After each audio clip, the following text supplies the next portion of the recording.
Hey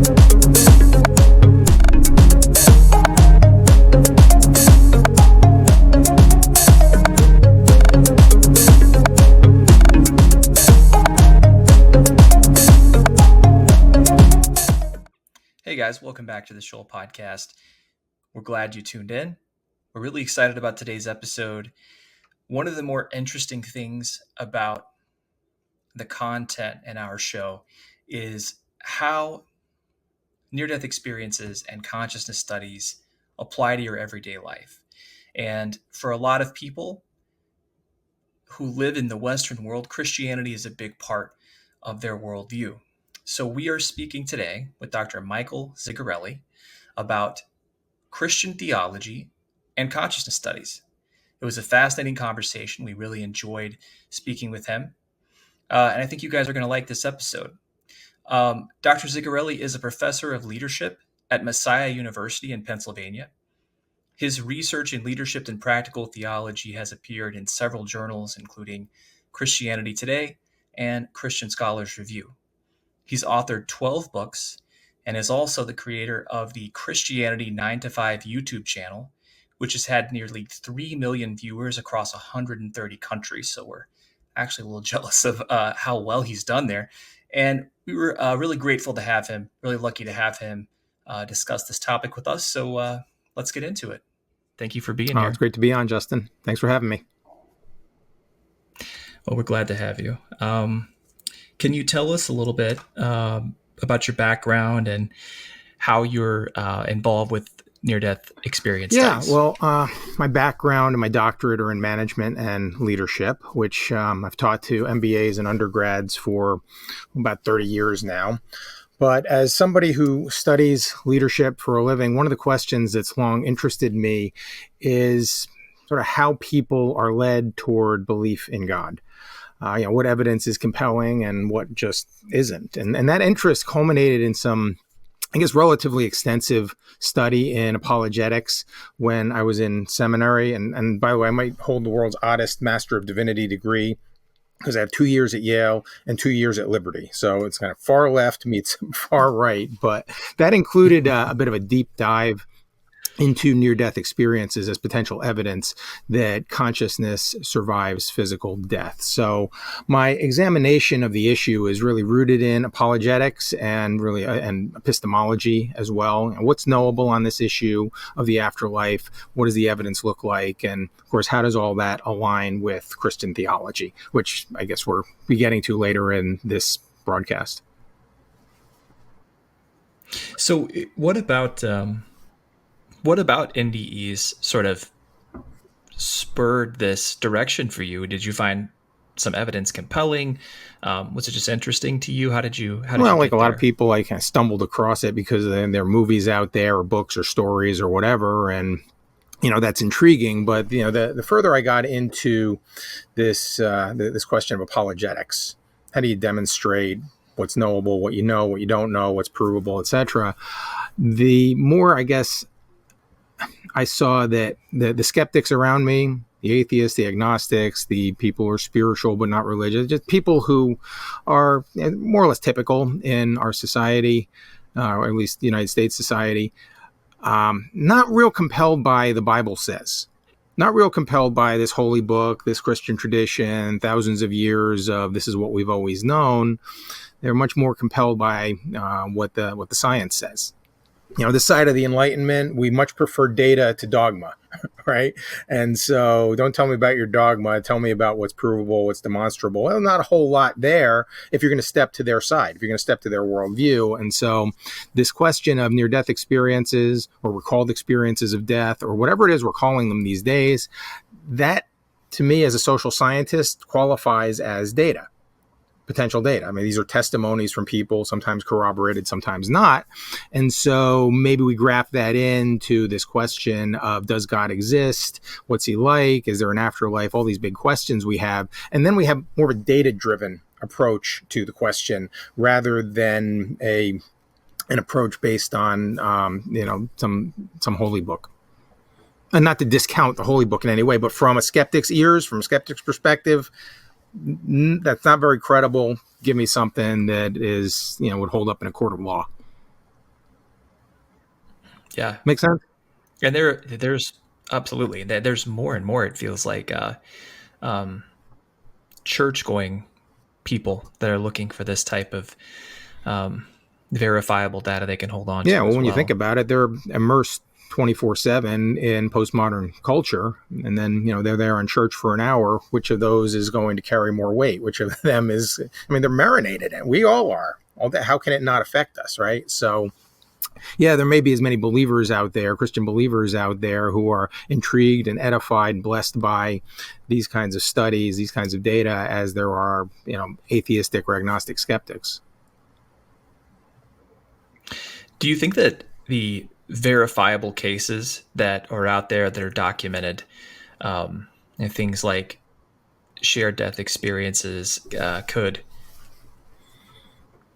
provide some support, some encouragement to believers that are looking at and looking at type of things? Well, I do, and especially in the context of the kind of the broader case for NDEs as objective reality. I mean, if you like, I can kind of try to lay that out in a couple minutes time, if that would be helpful, or we can go in whatever direction you want. But I think that the broader context is something that is most helpful both within the Christian church as well as outside of it in American society and around the world, because there is an increasingly compelling case.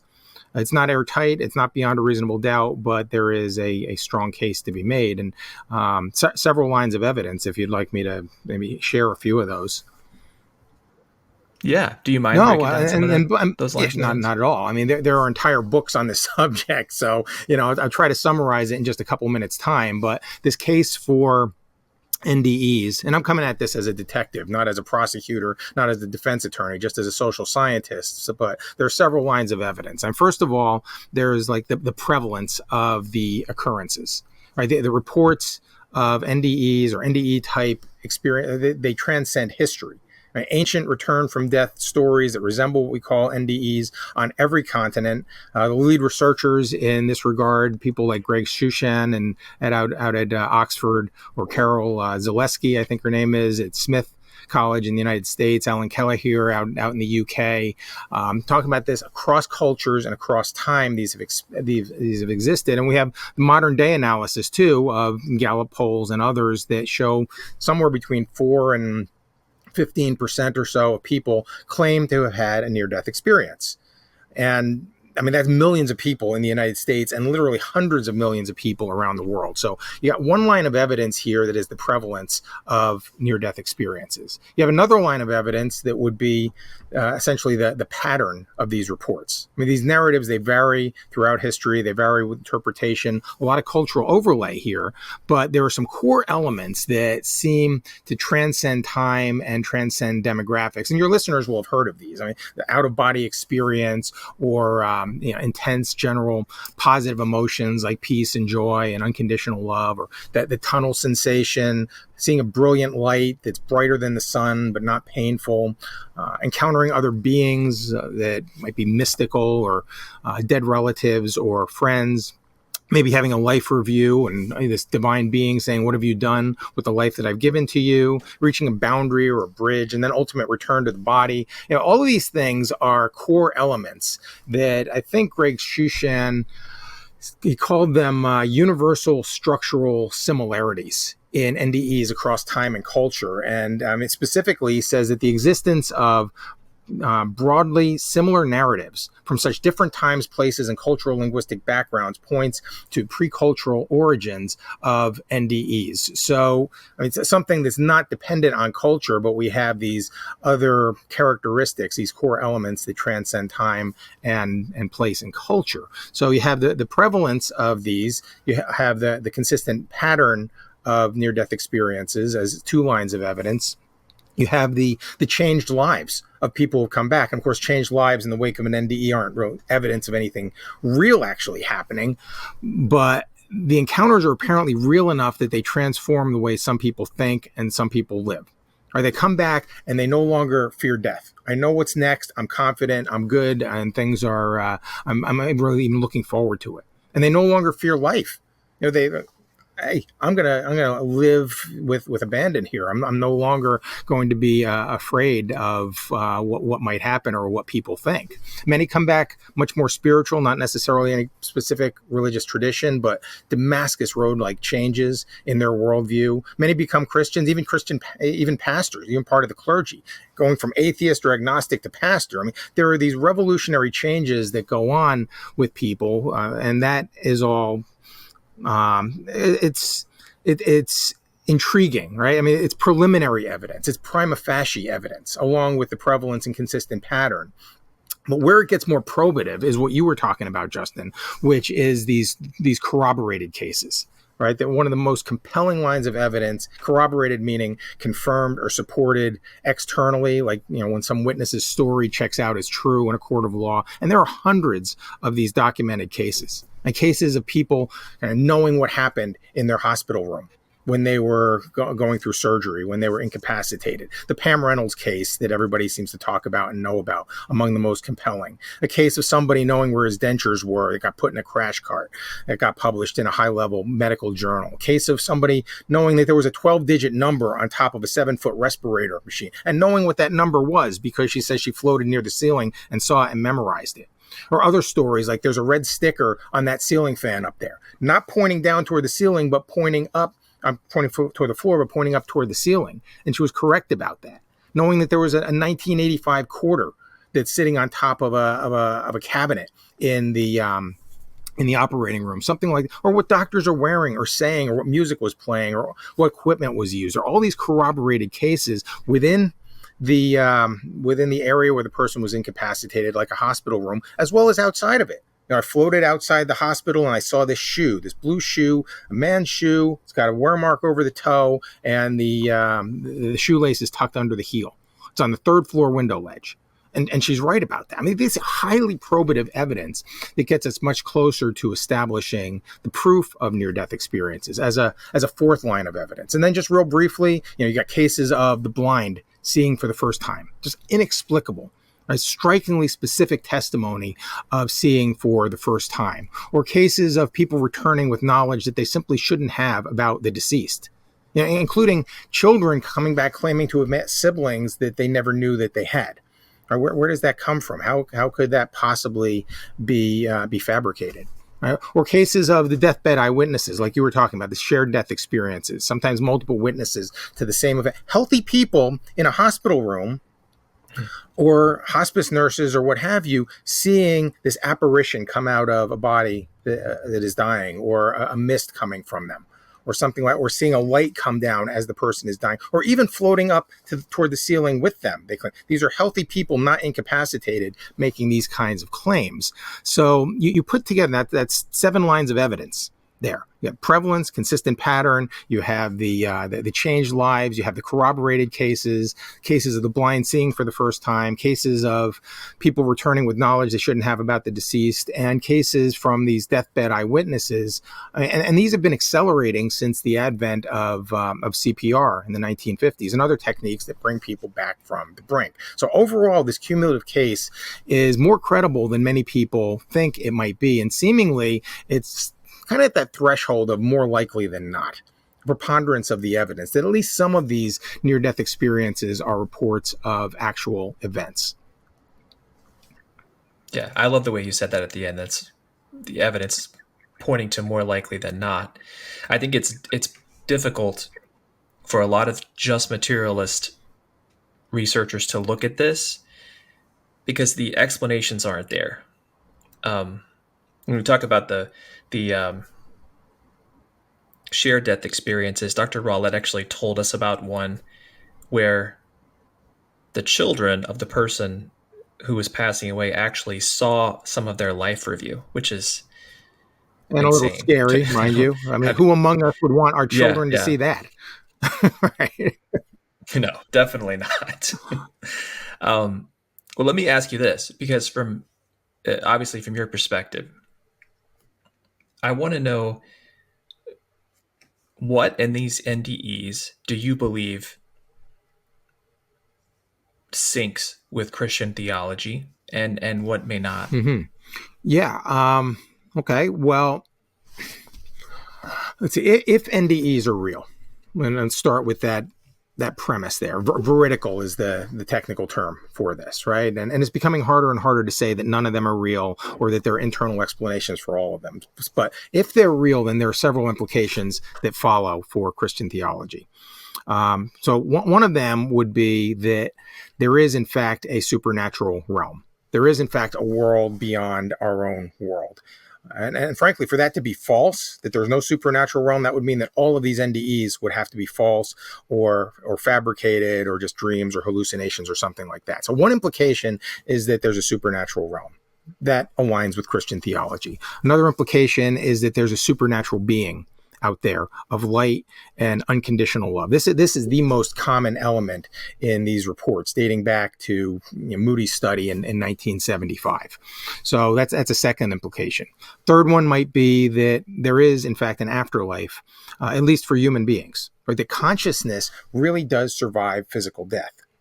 That there is, in fact, a duality of the mind and the body, and that, in fact, there may be heavenly and hellish trajectories for us after our physical body passes away. I mean, each of these three here, the supernatural realm, the supreme being of light and love, the afterlife for human beings, each of those comports with Christian theology, though I think they're probably more of an affirmation of theism than they are of Christianity in particular.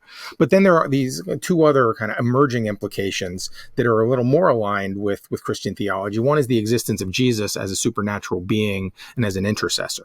Now, NDEs often include meeting Jesus.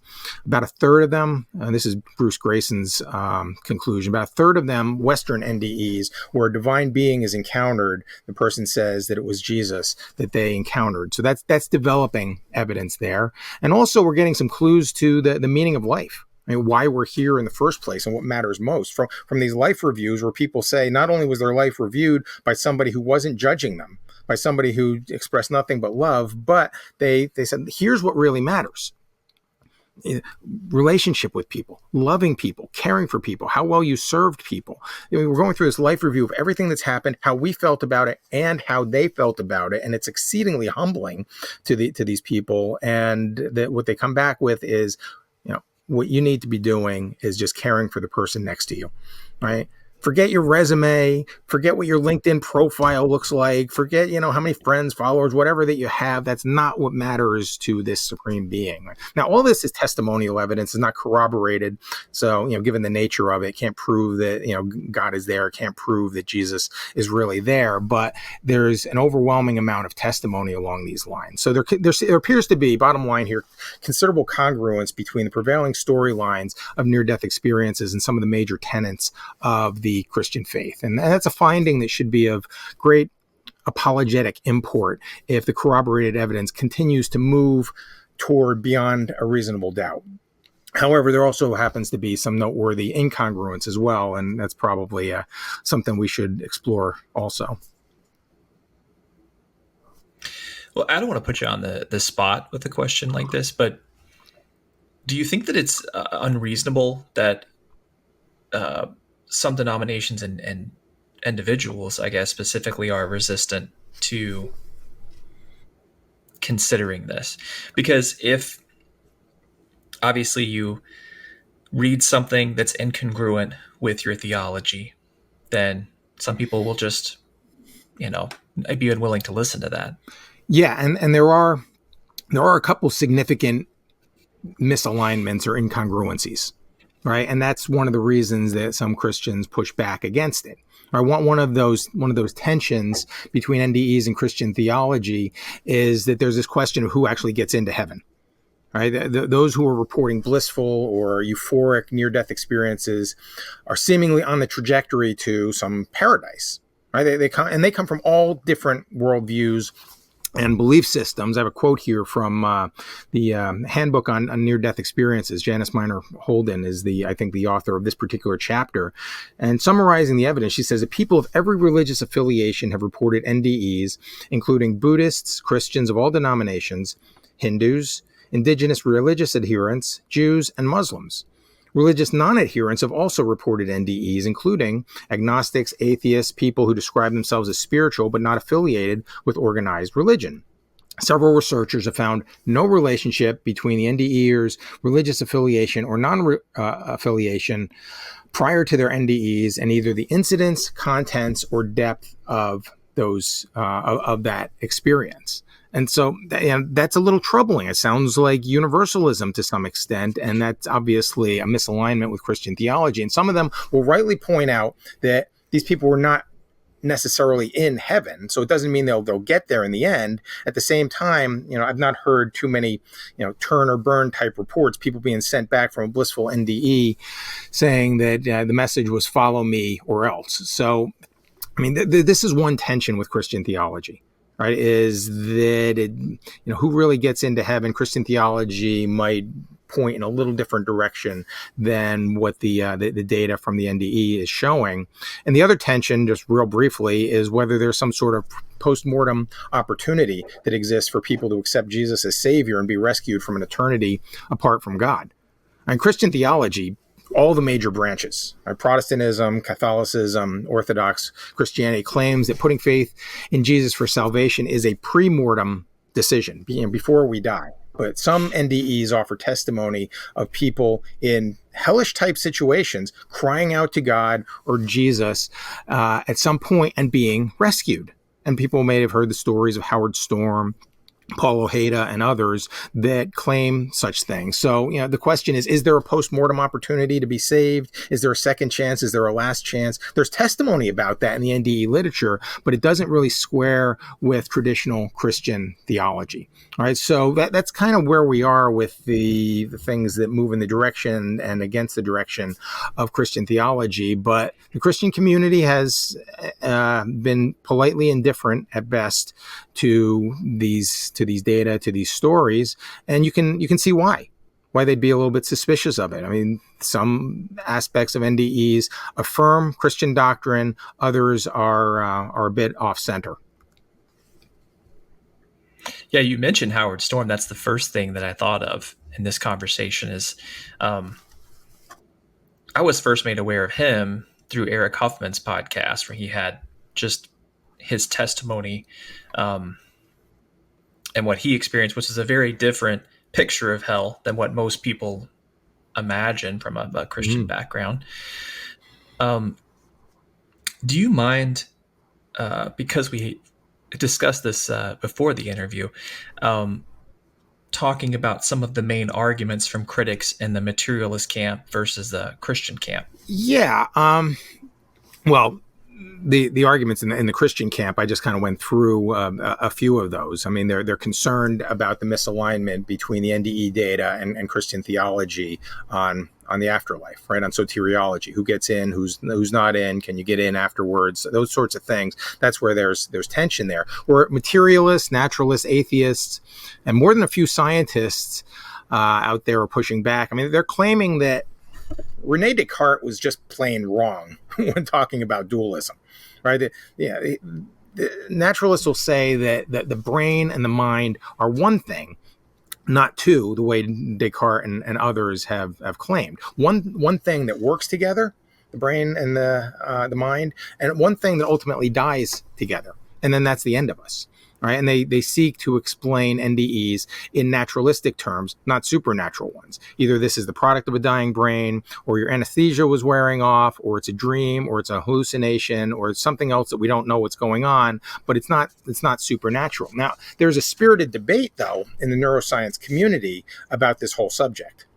Dr. Sam Parnia of NYU Med School has a book coming out on this. I think it's this week. He's got a book coming out on this. He's been a lead researcher in a number of these studies in high-level peer-reviewed journals, real expert on the matter. He's going to be laying out all the evidence there. Dr. Eben Alexander, who I think you've had on the show, an acclaimed brain surgeon who himself had an NDE, has also laid out the arguments on both sides. But the bottom line for materialists, naturalists, atheists, of course, is that when it comes to NDEs, the natural explanations are strong and scientific. The supernatural evidence, they'd say, is essentially non-existent. And I hope I'm doing justice to their central point. I don't want to create a straw man argument or undersell the merits of their case, but that's how I understand it. Do you think that these findings, because it continues to pile up over the years, because more and more researchers, that was something Dr. Grayson, I asked him what he was going to be working on in the future, and he said there are so many younger PhDs underneath me that have research ideas. I'm just going to guide them. Do you think there needs to be a point where Christian theology adapts to these findings, or is it okay to just kind of separate these two worlds and compartmentalize it a little bit? Do I believe that Christian theology has to adapt to it? That's essentially your question here? Yes, sir. Adapt is not really a term that I would use. I think that all truth is God's truth, right? And so what we need to do in the Christian community, I think, is recognize that we can learn from science. We can learn from social science. We can learn from data. We can learn from observation. I mean, God created science. God created our ability to study, to learn, to observe, to draw inferences, and so on.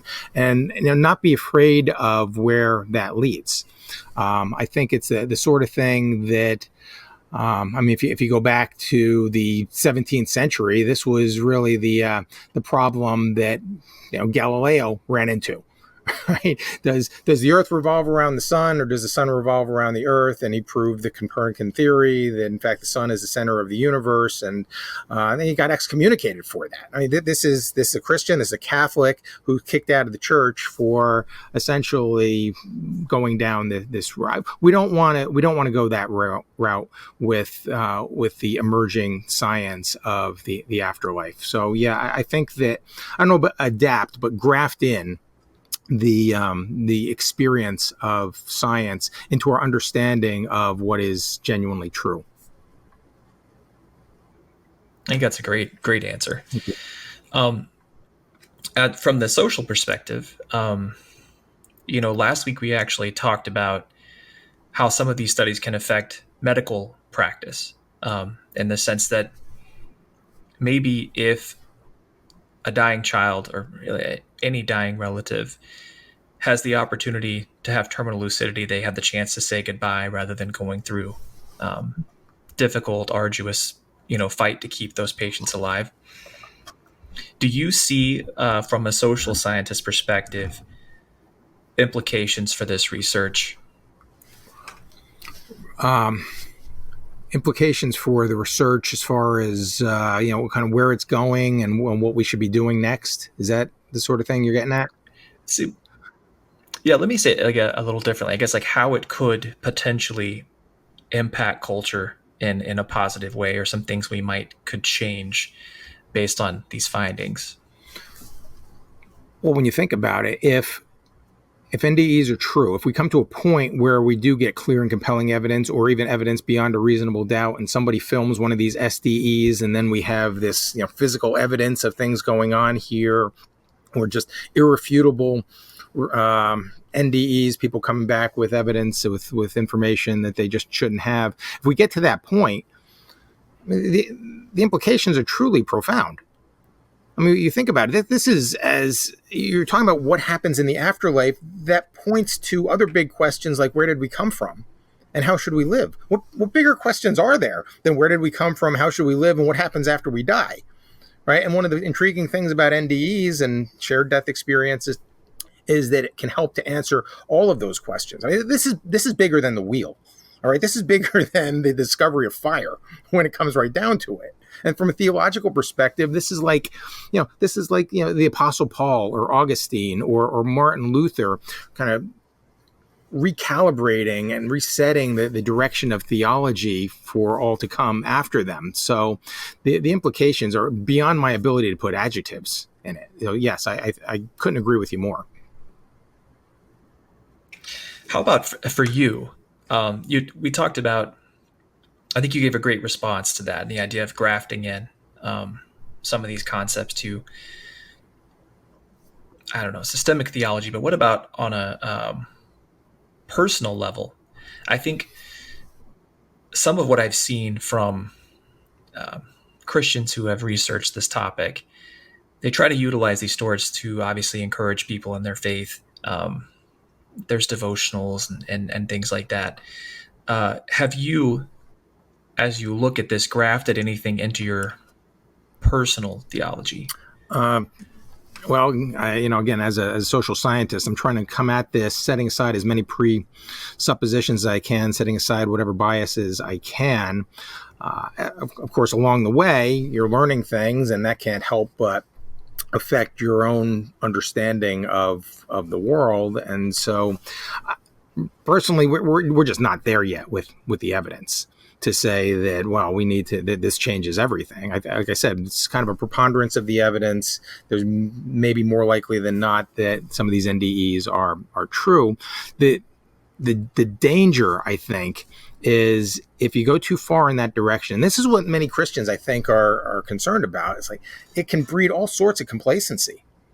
Well, I'm good. I don't need Jesus. I don't need God. I can just live my life the way I want to. We have all these stories of people from every religious tradition and non-religious tradition, and good people and bad people, by whatever definition we give, having the exact same sort of positive, blissful near-death experience. I'm good. I don't have to worry so much about change and being different and, sanctification and living according to God's will, because, he's got my back after I die. That is my greatest fear. I really don't think that NDEs point in that direction, but I think they can be interpreted that way. And I need to, in myself, you asked me personally, that's something I need to keep in check. Is this influencing my theology, unduly influencing my theology when the data just aren't there yet? Yeah, I think that's a really a good point. I heard, well, I'm not going to mention his name because I don't know if he'd be okay with that, but a Presbyterian minister that I know described this, what I've seen largely as a good thing, which is this kind of pushback against materialism in the last few years. But his concern with that was that this spiritualism that's sort of on the rise is separate from Christianity in a lot of ways. And you see NDEs where people say, I think you already mentioned this, we have an NDE where someone, they become more spiritual, but not necessarily more religious. Yeah. Don't necessarily know where to put that experience. Well, it's a competing brand, if you will. I mean, this is a substitute. It could be a substitute for Christianity. I mean, it's Christianity minus Jesus or something like that, or Christianity minus God even. And I mean, there's really no evidence that that's true. There's no reason, no scientific reason, social scientific reason to believe that, but people naturally might run to that. So yeah, that's problematic. And I think that's why we need to be exceedingly circumspect when we're evaluating these data. And we need to be as hard on these data as the most robust naturalist, materialist, atheist would be. There's that much at stake. Right. So I think that we have to be really cautious in gathering the data, use the proper methods, but let's not be afraid of science. Let's not be afraid of God revealing truth through other means. And, I taught at a church a couple weeks ago on this very topic, and there was significant pushback. People coming up to me after the service with a clear presupposition that this is not, that's clearly not God's revelation. Therefore, if NDEs are real and it's supernatural in some way, it must be satanic. This must be Satan coming alongside of people, letting them know they can be complacent. They're fine. They don't have to change their beliefs. They don't have to change their life. Everything's going to be fine after they die. Right. So that's their hypothesis. Again, no real evidence of that, but still that's kind of their worldview and where it's coming from. Other people taking a very firm stance, other Christians in this congregation, very firm stance, just like a naturalist would. Like, look, it's proven that this is just all in their head. This is an internal thing. This is because their brain is dying. This is what happens when the brain dies.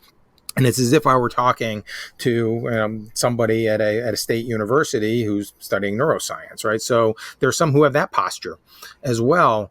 Very few, unfortunately, that are embracing of the possibility that God may, in fact, be revealing himself through this. I don't know whether he is or not. That's not my point. My point is, this is worth investigating. This is worth deep study. This is worth our time to be dispassionately looking at this and seeing where the evidence leads. Well, I think this is I really appreciate your perspective on this. And a lot of our listeners and viewers are people who are Christians, or they've struggled with their faith, or they're skeptics, but they're open-minded. And I'm wondering, besides yourself, if you have any names you can throw out there that they can look into as far as Christians who are studying and offering insight into Christian theology from this perspective of near-death experiences, out-of-body experiences. Yeah. Well, in the popular press realm, I mean, there's obviously Pastor John Burke, who you've had on and done a nice job with Imagine Heaven and Imagine the God of Heaven. Those are some really good books. They're as much Christian inspiration as they are evidential rigor. He does a good job of pulling the evidence together, but I mean, he's clearly coming from a particular vantage point. If you want something a little more academic, a little more dispassionate, you would look at somebody like Professor Gary Habermas from Liberty University, who does a fantastic job. He's an apologist. He's a Christian philosopher, does a really good job of making an argument. He debates atheists all the time. And so he understands evidential rigor and comes at it from that perspective. Habermas, Habermas, Gary Habermas. J.P. Moreland out at Biola, philosopher out there, has also done a really nice job. Again, if you're looking for higher level, let me really dig into the meat of this with people who are academics, who are philosophers, who are, deep thinkers. Those are some of the names that come to mind. And then from a neuroscience perspective, again, Dr. Sam Parnia from NYU and his whole research team. They're people from med schools at Michigan, at Tufts, at Warwick, out in England, all over the place, who have come together to study how the brain lights up when it's dying, and then it shouldn't be lighting up at all. Cardiac arrest. I mean, what's going on here? There's increasingly physical evidence that something more might be occurring in the head. So again, several people out there on a higher level as well as on a popular press level that you can access to go deeper with this study and with your own understanding of what is really happening here. This is just fascinating. If the trajectory continues, Justin, you have this debilitating blow to atheism.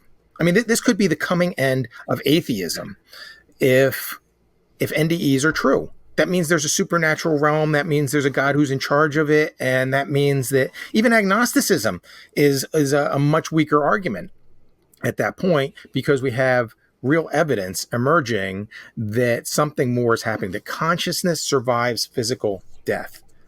Descartes was right, that there is a dualism of mind and body, and that who we are is not our body. There's something more there, a soul, a consciousness, a psyche, call it what you will, that emerges from us and then resides elsewhere for all of eternity. And that same line of thinking, do you foresee a time where the findings from near-death experiences could impact, because we talked about the dangers already, but do you see a way that this research could kind of shift this Western culture of people leaving the church? Because a lot of people's concerns are materialist concerns. That's what's been prominent, for decades now. But the data seems to be going the other way. And I wonder if people leaving the church would look at that and go, maybe I should reconsider this decision. It's certainly possible. The evidence, sort of the totality of evidence right now, I don't know that it would lead people necessarily back to church. It would lead them toward a theism, not atheism, but toward theism and toward belief in something more than what we observe around us. And so the natural question would become, if there is a heaven, how do I get there? And that's a golden opportunity for anybody who claims to know, any pastor out there, any theologian out there who claims to know that this is what is beyond this realm. NDEs, SDEs kind of get us to a point where we're more open to the question of what happens after we die. And I think that the tipping point will probably be the neuroscience. Will probably be the Samparnias of the world, who are kind of showing that there are brain markers that are associated with this, rather than it just being somebody's testimony. And yeah, the corroboration is cool, but look, we can actually measure what's going on here. I think that, again, post-Enlightenment, we find data and science to be quite compelling. And so the more of those people who are speaking in this direction, I think the more credible NDEs seem, and the more likely people are to then get off the fence in their spirituality and try to understand who is this God and what does he want from me. I don't know if that translates into more people in the pews necessarily, but it does, I think, translate into more people or fewer people being agnostic and atheistic. Yeah. Which sounds, I mean, at least from the way things have been going, like a positive direction. But I've been curious about that for a long time. It's not obviously the subject of this podcast. We really want to talk about consciousness, but to me, it's fascinating that every day we're gaining more evidence that there is this very distinct dualism, that consciousness, the mind and brain are different things. And it's hard to understand how somebody would see that and say, well, I just don't see enough evidence for the existence of consciousness outside the brain. But anyway, well, let me ask you this. Go ahead. People remain atheistic and agnostic, even though they saw Jesus. So, maybe they can resist anything. You could see people do miracles and still say there is no God, I guess. So it's maybe the human condition. At the same time, I think the tide has turned a bit. I think that it increasingly atheism may be the weaker argument here, as you're saying. Well, let me ask you this. I think you've already answered this a little bit, but are there any studies or upcoming projects that you are excited about or you think will be impactful? Yeah, well, like I said, there's the neuroscience, there's the brain research that's going on that well beyond my expertise, but that's certainly worth following. And but what I'd really like to see personally, more studies on distressing near-death experiences, these hellish type things, and whether people who have them really have anything in common. I mean, that could be quite powerful in our understanding of maybe who goes where after physical death. And it's very tough to collect those data, but it would be, I think that would be a worthwhile study to start pursuing. I'd like to see more studies on shared death experiences, these deathbed eyewitness accounts of the supernatural as someone passes away. And I think the hospice literature is probably going to lead the way in that.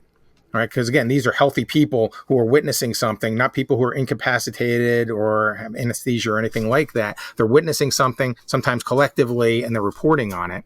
So I think that would be a worthwhile next pursuit as well. I'm shopping around a book proposal to delve more deeply into the case for the afterlife and how that informs theology. It's critically important, I think, that we learn from the science, as I've been saying here.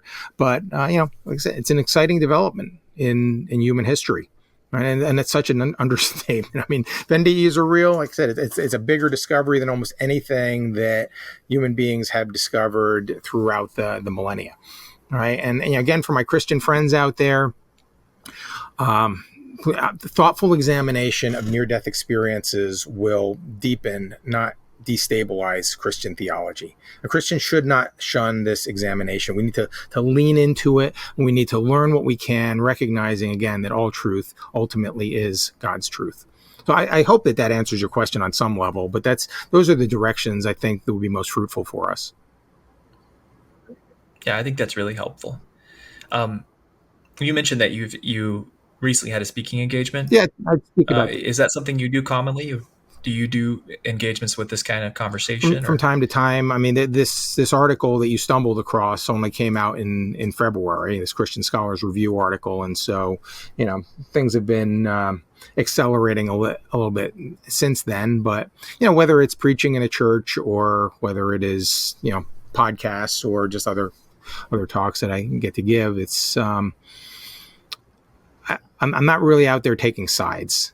I don't know if people are looking for polemics, if people are looking for, well, the evidence is there and here's how to prove X, Y, or Z. That's just not where I am with this. I am somebody who's curious, learning, and then passing along what I've learned. So yeah, I'm happy to talk to pretty much anybody about this and learn from anybody that I can. And speaking with talking with anybody, do you invite people to reach out to you with thoughts on this, or are you? Oh, I'd love to engage on it at this point. Like I said, this is just all emerging, and it's the possibilities are unlimited here. So yeah, I'd be happy to chat with folks. Folks want to reach me? I mean, just Google my name, Michael Zigarelli, and you should be able to easily get to my work and my website and my other contact information. Okay. Well, I don't want to be respectful of your time. We appreciate you doing this a lot. I love hearing, like I said, people try to find these areas where the latest research could potentially impact them personally. Because the biggest thing for us is the research is there, and like you said, it'd be bigger than anything else in the history of mankind to find that this is reality. And a lot of these people that have had these experiences are convinced that that's the case. And even the researchers, I think, that are very involved, Dr. Grayson feels that there's no question anymore. But people like you that can help from a Christian perspective, just look at the questions, I think is incredibly helpful. And I hope people will look into your work and reaching out to you. Yeah, there's a lot of good work out there. Thank you. I appreciate that, Justin. Just see for yourself. Look at it with an open mind. God can reveal himself through any number of means. So I don't know that this is God's revelation, but it's worth looking more deeply into that. That's what I'm doing. That's what a number of people are doing, and hopefully, God willing, we'll continue to learn and grow from this work. So delighted to be on here. You're doing great work. You're having terrific guests on here. I hope more and more people find your podcast, because what you're doing, Justin, is important, and I very much appreciate it. Oh, thank you. We appreciate you too, and hopefully we can do this again. Yeah, as we learn more, we'll come on back and share it with you. All right. Thank you, Dr. Zigarelli. Okay. Thanks.